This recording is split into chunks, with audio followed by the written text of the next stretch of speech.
So hello guys, আজকে হচ্ছে আমাদের ছোট বউ মানে আমার ছোট মামি চলে আসছে বাসায় ঘুরতে। তো ছোটোখাটো একটা ভ্লগ আমরা হচ্ছে করেছিলাম, যেটা আমরা ভাবছিলাম যে আপনাদের সাথে শেয়ার করা যায়। ছোট মামি আসার কিছু সময় আগেই হচ্ছে মামাও চলে আসছে। তো মামা হচ্ছে একটু আড়ালে থাকতে চায় আর কি, ক্যামেরার সামনে তেমন আসতে চায় না, যে জন্য তাকে আমরা বেশি ক্যাপচার করি না। সেই দেখে মা আবার তাড়াহুড়ো করে একটু পাস্তা রান্না করতে শুরু করলো, বিকজ মা যদি মা আমিরা কেউ আসে তখন নাস্তা জাতীয় কিছু তো তাদের খাওয়াতেই হবে। দ্যাটস ওয়াই হচ্ছে মা একটু পাস্তা রান্না করছিল। আর আমার ভাই রাজ, ও তো মামিকে পেয়ে ভীষণ খুশি, বিকজ অলওয়েজ আমাদের সবার প্রিয় হচ্ছে আমাদের দুই মামি, যাদের আমরা অনেক বেশি ভালোবাসি। অ্যান্ড ছোটো মামি আমাদের কাছাকাছি থাকে, বড় মামি আমাদের কাছাকাছি থাকে না, যে জন্য আমরা তাকে মিস করি। বাট যদি বাসায় আসে তখন আসলে আমরা অনেক বেশি খুশি হই। তো এই দেখেন পাস্তার ফাইনাল লুকটা কেমন হয়েছে আপনারা জানাবেন। আর এটা হচ্ছে অনেক চটজলদি একটা পাস্তা, নর্মালি হচ্ছে সবজি কুচায় দেন চিকেনটা সিদ্ধ করে পাস্তার সাথে মিলাই সস দিয়ে দিচ্ছে। আর এখানে হচ্ছে মামি খাবারটা সার্ভ করতেছিল।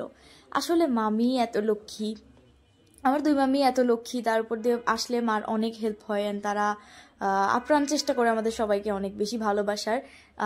এই জন্য হচ্ছে আমরা মামিদের অনেক বেশি ভালোবাসি, প্লাস আমাদের মামারা অনেক বেশি আন্তরিক।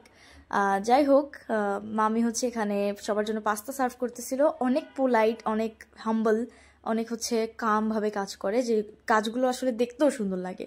আসে না ওই যে ঘরের লক্ষ্মী, গৃহের লক্ষ্মী, ওই টাইপের কথাবার্তা এখানে চলে আসে। অ্যান্ড মামি অলওয়েজ আমাদের দুজনকেই অনেক বেশি ভালোবাসে, মাঝে মাঝে গিফটও দেয়। অ্যান্ড মামি হচ্ছে সামনে যে পিঠাগুলো রাখা দেখতেছেন, এগুলো নিজে হাতে বানিয়ে নিয়ে আসছে। তো মা হচ্ছে ফ্রেশ হয়ে চলে আসছে।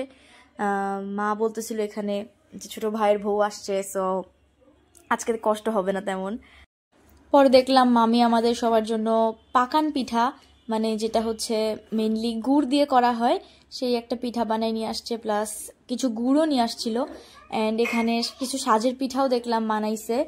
আসলে অনেক ভালোবাসা দিয়ে যখন কিছু মেড করা হয়, তৈরি করা হয়, তখন কিন্তু খাবারটার স্বাদ অনেক বেশি বৃদ্ধি পায় আমার মনে হয়। বিকজ একটা খাবারে যদি অনেক মায়া, মমতা, ভালোবাসা এবং যত্নের সাথে কেউ বানাইতে পারে, তাহলে সেই খাবারটা খাইতেও ভক্তি আসে একটা আলাদা রকমের।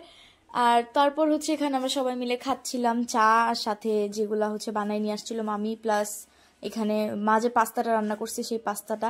আসলে পাস্তাটা হচ্ছে শর্ট টাইমের মধ্যে মারাত্মক একটা খাবার, যেটা আমার খুবই পছন্দ বলতে পারেন, because I am a big fan of pasta lover, মানে বলতে পারেন আপনারা। কারণ আগের কোন একটা ভিডিওতে আমি মেবি বলছি যে পাস্তা আমার কতটা বেশি ভালো লাগে। তো এখানে মামা, মামি, বাবা মা আর রাজ হচ্ছে ডাইনিং টেবিলে বসছে, অ্যান্ড আমরা ওই পাশে বসে খাচ্ছিলাম। তো আমি আপনাদের সাথে পাস্তার লুকটা ট্রাই করে মানে আর কি দেখাইলাম। ভাবছিলাম যে একটা রিভিউ দিব, বাট ভয়েস ওভার দেওয়ার কারণে আসলে তখন কিছু শুনতে পারেন নাই আপনারা। তো যাই হোক, সবাই মিলে এনজয় করে শেয়ারিং করে খাচ্ছিলাম, অ্যান্ড আমরা অলওয়েজ ফুড শেয়ার করেই খাই। তো সবাই আমরা অনেক এনজয় করে খাইছিলাম, অ্যান্ড আমার অনেক ভালো লাগছে। তো আমি সেকেন্ড টাইম আরেকটু নিছিলাম, অ্যান্ড অনুও নিছিল। আর মামা মামি পাশাপাশি বসে এনজয় করতেছে, যে যার মতো করে খাইছে, বাট স্টিল অনেক মজা ছিল। রেসিপি যদি ডিটেলস চান তাহলে আমরা দিতে পারি, বাট এই রেসিপিটা আসলে মুখে বলে দিলেই বানানো ইজি। রাজের গাড়ি দেখে মামির আবার চড়তে মন চাইছে, দ্যাটস ওয়াই মামি এখানে গাড়ি চড়তেছিল। তো আজকের ভিডিওটা মেইনলি এ পর্যন্তই। ভালো লাগলে অবশ্যই লাইক দিয়ে রেসপন্স করবেন। টাটা।